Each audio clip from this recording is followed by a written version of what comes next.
Hello दोस्तों, स्वागत है आपका पीएस एजुकेशन में। आज हम रिफ्लक्स इसोफेजाइटिस के बारे में पढ़ेंगे। तो आइए सबसे पहले हम रिफ्लक्स इसोफेजाइटिस के शब्दों के बारे में समझते हैं कि इनका मतलब क्या होता है।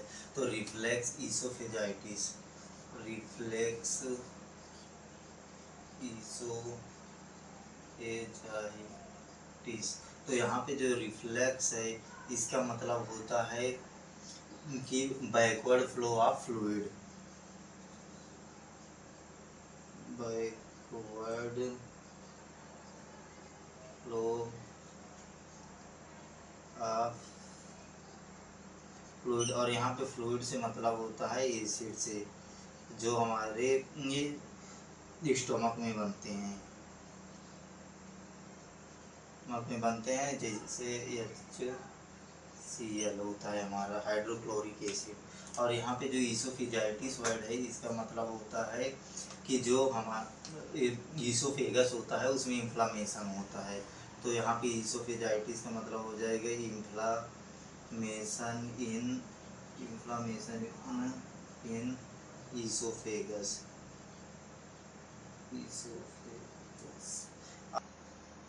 फेगस is by backward flow of backward flow of stomach acid into food pipe या esophagus।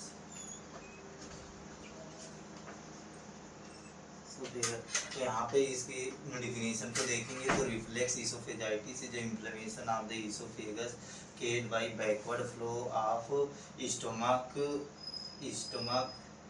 Acid in the food pipe esophagus. तो जो हमारे जो ये रिफ्लेक्स इसोफेजाइटिस होता है वो backward flow of stomach acid into oesophagus या फूड पाइप में होता है। अब हम इसके केज के बारे में देखेंगे। तो आइए हम इसके एक एक केज को देखते हैं कि किस किन कारणों से यह रिफ्लक्स इसोफेजाइटिस होता है। तो केज, अब हम इसके केज के देखेंगे तो सबसे पहला केज इसका होता है reflux of stomach acid,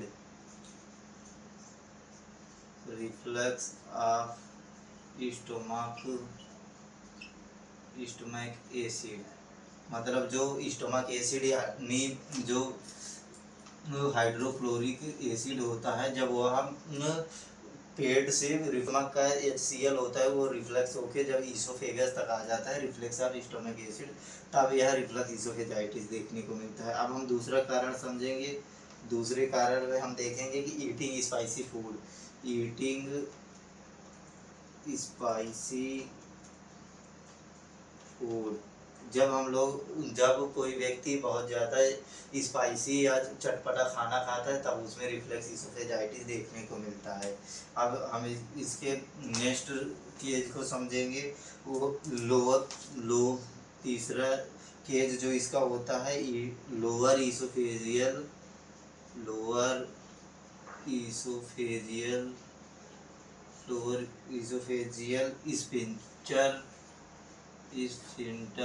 sphincter weak. Lower esophageal, तो ये लोअर इसोफेजियल स्फिंक्टर जो होते हैं वो इसोफेजियल के निचले वाले पार्ट में पाए जाते हैं। ये जब वीक हो जाते हैं, इनका काम वाल्व की तरह होता है, और जब ये वीक हो जाते हैं तो जो एब्डोमेन में एसिड बनते हैं वो बैक फ्लो होकर इसोफेगस में आ जाते हैं, जिससे इसोफेगस में इन्फ्लामेशन होता है और फिर हमें रिफ्लेक्स इसोफेजाइटिस देखने को मिलता है। और जो इसका चौथा कारण है वो एल्कोहल होता है। जब कोई व्यक्ति एल्कोहल कंजप्शन ज़्यादा करता है तो उसे वोमिटिंग की फीलिंग आती है, तब रिफ्लक्स इसोफेजाइटिस देखने को मिलता है। उसके और है वो स्मोकिंग होता है। स्मोकिंग, जब कोई व्यक्ति बहुत ज़्यादा स्मोकिंग करता है तब उसमें रिफ्लक्स इसोफेजाइटिस देखने को मिलता है।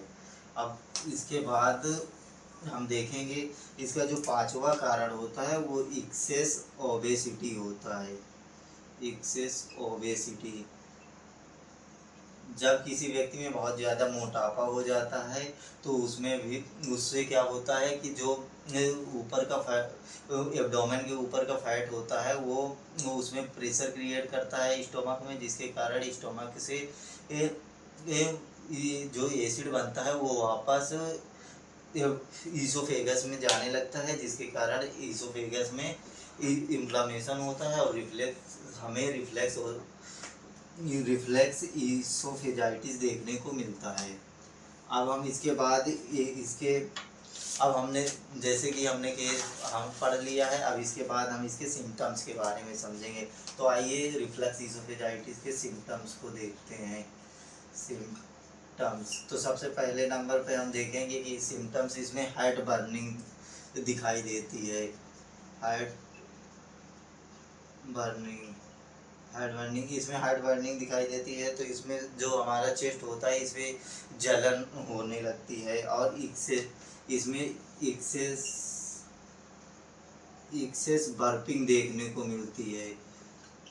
अब यहाँ पे जो यहाँ पे बर्पिंग का मतलब ये होता है कि जो एयर स्टोमक में होती है वो वापस रिलीज आउट होती है।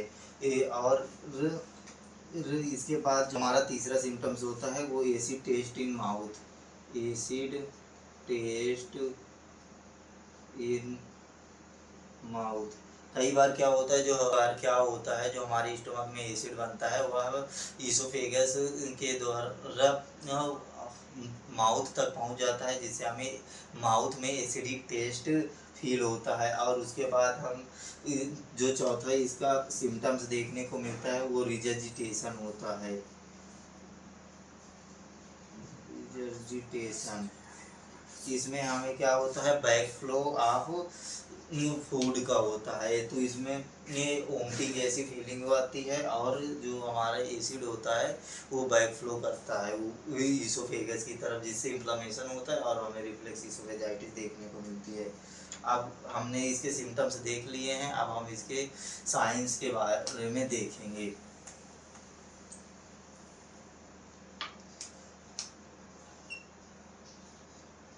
पहला साइन होता है वो थ्रोट इरिटेशन होता है। तो यहाँ पे थ्रोट इरिटेशन,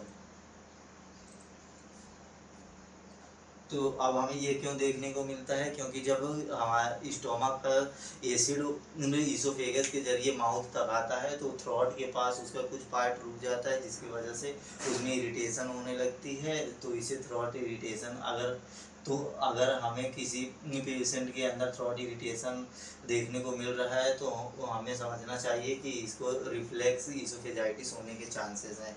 और उसके बाद डेंटल इरोजन होता है।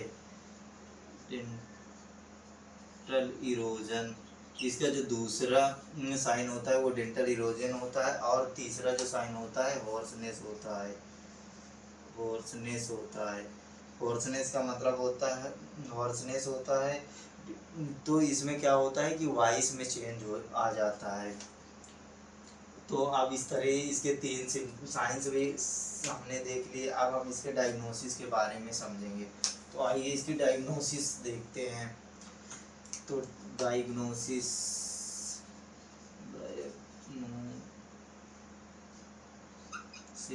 डायग्नोसिस तो इसके डायग्नोसिस में हम इंडोस्कोपी करवाते हैं। तो सबसे पहले जो हम डायग्नोसिस करवाएं इसके इंडोस्कोपी करवाते हैं।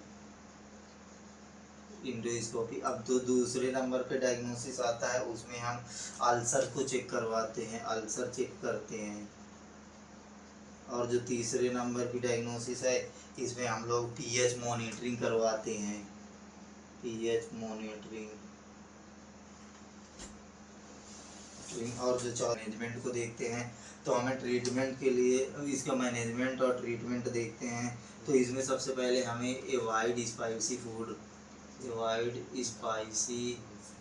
फूड हमें जो ये चटपटा खाना या बहुत तीखा खाना नहीं खाना चाहिए। और हमें इसके जो ट्रीटमेंट के लिए हम मेडिकेशन देते हैं, मेडिकेशन में हमें ओमिप्राजोल और एंटी एसिड का प्रयोग करते हैं। एंटासिड का प्रयोग करते हैं। और जो इसके बाद हम इस don't lie down after meals, इसमें हमें इससे रिफ्लक्स इसोफेजाइटिस से बचने के लिए हमें ये ध्यान देना चाहिए कि हम खाना खाने के तुरंत बाद लेटे नहीं। तो इस तरह से इसका ट्रीटमेंट एंड मैनेजमेंट हम देखते हैं, और जो इसके कॉम्प्लिकेशन हो सकते हैं। तो आइए अब हम इसके कॉम्प्लिकेशंस देखते हैं। कॉम्प्लिकेशन